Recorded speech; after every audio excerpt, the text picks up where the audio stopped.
Adam Gimbel was the very best fiddler in Texas. Folks came from miles around to the weekly barn dance just to hear Adam play. Adam was right proud of his reputation. He liked to boast of his prowess with the fiddle and often said that he could charm rattlesnakes out of their dens. One evening, upon hearing this boast, a dark stranger spoke up from the far end of the bar. "Charm rattlesnakes out of their dens? That's a mighty big boast," the dark-haired man said. "I'm a pretty good fiddle player myself, and $50 says I can charm more rattlesnakes than you." "I'll bet you anything you like," Adam said defiantly.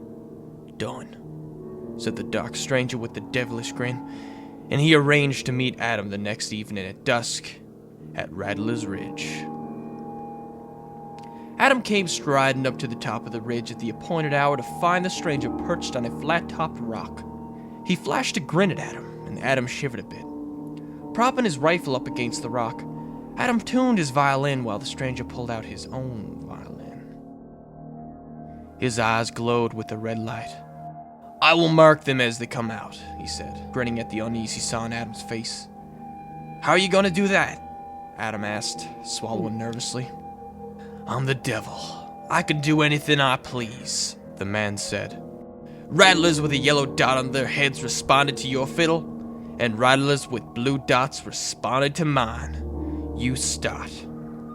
Adam gave a muffled gasp when he realized the dark fellow was the devil, but pride came to Adam's rescue. Raising his head and standing tall, he put his fiddle to his chin and began to play. He started with a jig, and then a fast reel.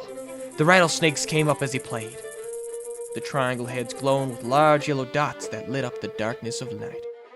Adam played on and on, caught up in his music, and he had no idea how long he'd be playing before the devil called a halt and took his turn.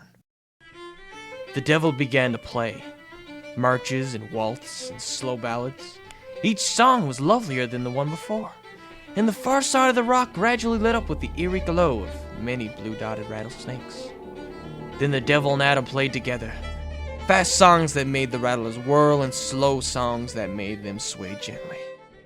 It was only in the gray dimness just before sunrise that Adam realized that the strange night was over. Adam pulled the fiddle away from his chin and looked around. To his astonishment, there seemed to be twice as many yellow snakes as blue.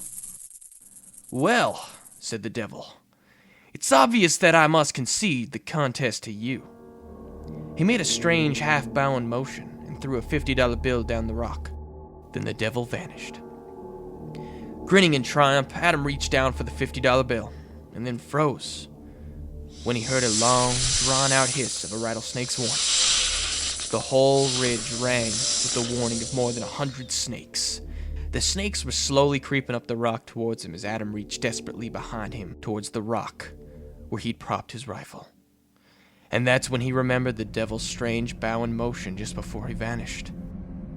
The devil had taken his gun.